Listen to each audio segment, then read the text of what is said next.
हर साल की तरह इस बार भी आश्विन मास के कृष्ण पक्ष की अष्टमी तिथि को जितिया व्रत बड़े उत्साह और श्रद्धा के साथ मनाया जाएगा। इस वर्ष ये पवित्र व्रत 14 सितंबर 2025 रविवार को रखा जाएगा। 14 सितंबर रविवार को रवि योग में है। यह व्रत विशेष रूप से माताओं द्वारा अपनी संतान की लंबी आयु, अच्छे स्वास्थ्य और सुख समृद्धि की कामना लिए किया जाता है। इसे जीवित पुत्रिका व्रत या जिउतिया व्रत के नाम से भी जाना जाता है। यह व्रत मुख्य रूप से बिहार, झारखंड, उत्तर प्रदेश और नेपाल के कुछ क्षेत्रों में बहुत लोकप्रिय है। इस व्रत का एक महत्वपूर्ण हिस्सा है पौराणिक कथा का पाठ, जिसके बिना व्रत अधूरा माना जाता है। आइए इस व्रत पर्व के महत्व व्रत कथा के बारे में जानते हैं। सबसे पहले बात करेंगे महत्व की। जितिया व्रत माताओं के अटूट प्रेम और त्याग का प्रतीक है। ये व्रत बच्चों की सुरक्षा, दीर्घायु और समृद्ध जीवन के लिए रखा जाता है। धार्मिक मान्यताओं के अनुसार इस व्रत को श्रद्धा और नियमों के साथ करने से भगवान जीमूत वाहन बच्चों पर आने वाले संकटों को दूर करते हैं और उन्हें सुखी व स्वस्थ जीवन का आशीर्वाद देते हैं। यह व्रत निर्जला होता है, यानी पूरे दिन बिना अन्न और जल ग्रहण किए माताएं अपने बच्चों के लिए प्रार्थना करती है। इस व्रत को 3 दिनों तक मनाया जाता है, जिसमें नहाए खाए, निर्जला उपवास और व्रत का पालन शामिल होता है। जितिया व्रत, जिसे जीवित पुत्रिका व्रत के नाम से भी जाना जाता है, भारतीय संस्कृति में विशेष रूप से बिहार, झारखंड और पूर्वी उत्तर प्रदेश में माताओं द्वारा अपने बच्चों की लंबी आयु, सुख और समृद्धि के लिए रखे जाने वाला एक महत्वपूर्ण व्रत है। ये व्रत आश्विन मास के कृष्ण पक्ष की सप्तमी से नवमी तिथि तक 3 दिन तक मनाया जाता है। इस व्रत से जुड़ी कथाएं धार्मिक, पौराणिक और लोक कथाओं के रूप में प्रचलित हैं, जो भक्तों में श्रद्धा और विश्वास को प्रबल करती है। जितिया व्रत की सभी प्रमुख कथाओं का विस्तार से वर्णन किया गया है। आइए सुनते हैं।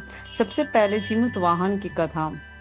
यह जितिया व्रत की सबसे प्रचलित और पौराणिक कथा है, जो करुणा, त्याग और धर्म के प्रति निष्ठा को दर्शाती है। यह कथा विशेष रूप से माताओं के लिए प्रेरणादायी है, क्योंकि इसमें से एक माँ के पुत्र की रक्षा का भाव निहित है।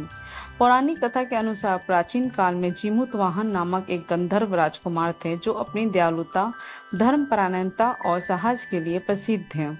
उनके पिता गंधर्वराज एक धनाढ़ और शक्तिशाली शासक थे। जीमूत वाहन अपने पिता के सबसे बड़े पुत्र थे, लेकिन उनके पिता ने अपनी सारी संपत्ति और राजपाट अपने छोटे पुत्र को दे दिया। इससे जीमूत वाहन को अपना राजमहल छोड़कर जंगल में एक साधारण जीवन जीने के लिए जाना पड़ा। वहाँ वे एक सन्यासी की तरह रहने लगे और अपनी दयालुता से सभी का दिल जीतने लगे। एक दिन जंगल में भटकते हुए जीमूत वाहन एक वृद्धा के पास पहुंचे, जो जोर जोर से विलाप कर रही थी। जीमूत वाहन ने करुणा से भरकर उससे दुख का कारण पूछा। वृद्धा ने बताया कि वो नागवंश की है और उसका इकलौता पुत्र शंखचूर है। नागवंश और गरुड़ के बीच एक प्राचीन समझौता था, जिसके अनुसार प्रत्येक दिन एक नाग को गरुड़ को भोजन के रूप में देना पड़ता था। उस दिन शंखचूर की बारी थी और वृद्धा अपने पुत्र को खोने के डर से रो रही थी। जीमूत वाहन को यह सुनकर गहरा दुख हुआ। उन्होंने वृद्धा को आश्वासन दिया कि वो उसके पुत्र की रक्षा करेंगे। जीमूत वाहन ने स्वयं को शंखचूर के स्थान पर गरुड़ को भेंट करने का निर्णय लिया। उन्होंने शंखचूर के वस्त्र पहने और उस स्थान पर पहुंचे जहां गरुड़ प्रतिदिन नाग को लेने आता था। जब गरुड़ आया और जीमूत वाहन को अपने पंजों में उठाकर ले जाने लगा, तो जीमूत वाहन ने निर्भय होकर कहा, हे गरुड़, मैं स्वेच्छा से अपने प्राण दे रहा हूँ ताकि एक माँ का पुत्र बच सके। मेरे इस बलिदान से यदि नागवंश की रक्षा हो तो मेरा जीवन सार्थक है। जीमूत वाहन की इस निस्वार्थ भावना और बलिदान से प्रभावित होकर स्वयं भगवान शिव प्रकट हुए। उन्होंने जीमूत वाहन को जीवन दान दिया और गरुड़ को आदेश दिया कि वे अब से नागों को ना खाएं। इस तरह जीमूत वाहन के त्याग और धर्म के कारण न केवल शंखचूर की जान बची, बल्कि पूरे नागवंश की रक्षा हुई। वृद्धा ने जीमूत वाहन को आशीर्वाद दिया और उनकी इस करुणा की कहानी दूर दूर तक फैल गई। अब सुनते दूसरी कथा, जो कि चील और सियारिन की है। यह कथा लोकप्रिय और प्रतीकात्मक है, जो जितिया व्रत के नियमों और श्रद्धा के महत्व को दर्शाती है। यह कथा विशेष रूप से बिहार और झारखंड में प्रचलित है और सरल भाषा में व्रत के महत्व को समझाती है। पौराणिक कथा के अनुसार प्राचीन काल में एक जंगल में एक चील और एक सियारिन रहती थी। दोनों बहुत अच्छी मित्र थी और एक दूसरे के साथ समय बिताती थी। एक बार आश्विन मास के कृष्ण पक्ष में जीवित पुत्रिका व्रत का समय आया। इस व्रत के बारे में जंगल में चर्चा होने लगी कि यह व्रत माताओं के लिए, अपने बच्चों की रक्षा और लंबी आयु के लिए बहुत प्रभावशाली है। चील ने इस व्रत को गंभीरता से लिया। उसने अपने बच्चों की लंबी आयु और सुख समृद्धि की कामना के साथ पूरे विधि विधान से व्रत शुरू किया। पहले दिन उसने स्नान किया, स्वच्छ स्थान पर पूजा की और जीमूत वाहन की कथा सुनी। दूसरे दिन उसने निर्जला व्रत रखा, बिना कुछ खाए पिए भगवान की आराधना की। तीसरे दिन उसने पारण करके व्रत का समापन किया और अपने बच्चों के लिए प्रार्थना की। दूसरी ओर सियारिन ने इस व्रत को हल्के में लिया। उसने चील से व्रत के बारे में सुना, लेकिन उसे यह सब बेकार लगा। उसने पहले दिन तो स्नान किया, लेकिन भोजन करने से खुद को नहीं रोक सकी। दूसरे दिन जब निर्जला व्रत का समय था, उसने चोरी छिपे भोजन कर लिया और व्रत के नियम तोड़ दिए। उसने सोचा कि व्रत ना करने से कोई फर्क नहीं पड़ेगा। कुछ समय बाद जंगल में एक भयंकर संकट आया। एक शिकारी जंगल में आया और उसने कई जानवरों के बच्चों को निशाना बनाया।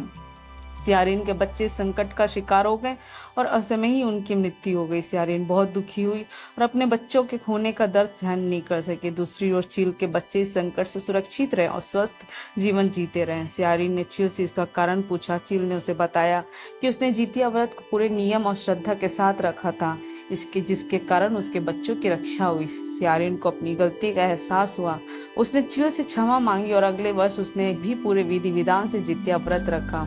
उसने स्नान, पूजा, निर्जला व्रत का पालन किया। इसके बाद उसके नए बच्चों की रक्षा हुई और वे लंबी आयु प्राप्त कर सके।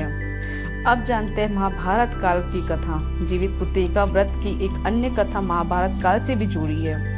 महाभारत युद्ध के बाद गुरु द्रोणाचार्य का मृत्यु का बदला लेने के लिए उनके पुत्र अश्वत्थामा क्रोधित थे। एक रात उन्होंने पांडवों के शिविर में प्रवेश किया और वहां सो रहे 5 व्यक्तियों को पांडव समझकर मार डाला। लेकिन वे पांडव नहीं, बल्कि द्रौपदी के 5 पुत्र थे। इस क्रूर कृत्य से क्रोधित होकर अर्जुन ने अश्वत्थामा का बंदी बनाया और उसकी दिव्य मणि छीन ली। अश्वत्थामा का क्रोध और बढ़ गया। उसने बदला लेने के लिए अर्जुन के पुत्र अभिमन्यु की पत्नी उत्तरा के घर में पल रहे बच्चे पर ब्रह्मास्त्र का प्रयोग किया, जिससे गर्भ में ही बच्चे की मृत्यु हो गई। लेकिन भगवान श्री कृष्ण ने अपने पुण्य और दैवीय शक्ति से उत्तरा के मृत गर्भ को पुनर्जन्म दिया। मृत्यु के बाद जीवित होने के कारण इस बच्चे का नाम जीवित पुत्रिका रखा गया, जो बाद में राजा परीक्षित के नाम से विख्यात हुए। इस घटना के बाद से माताएं अपनी संतान की रक्षा और लंबी आयु के लिए जीवित पुत्रिका व्रत रखने लगी। मुहूर्त के बारे में जान लेते हैं। रविवार 14 सितंबर को सुबह 5:04 पर ही अष्टमी तिथि शुरू हो रहा है। समापन हो जाएगा सोमवार के सुबह 3:06 पर। रवि योग रहेगा सुबह के 6:05 से लेकर 8:41 तक और पूजा कर सकेंगे 7:40 से लेकर 12:15 बजे तक दोपहर में। शाम को कर सकते हैं 6:30 बजे से लेकर 7:55 तक। और जितिया का पारण का समय रहेगा 15 सितंबर को सुबह 6:06 के बाद। अब पूजा विधि जान लेते हैं कि इस व्रत से एक दिन पहले नहाए खाए की परंपरा निभाई जाती है। इस दिन महिलाएं सात्विक भोजन बनाकर पितरों और पक्षियों को अर्पित करती हैं। व्रत के दिन सूर्योदय से पहले स्नान करके महिला निर्जला उपवास का संकल्प लेती है। पूजा के लिए घर के स्वच्छ स्थान पर गोबर और मिट्टी से लिपाई कर एक छोटा तालाब बनाया जाता है। उसमें कुशा से भगवान जीमूत वाहन की प्रतिमा स्थापित की जाती है।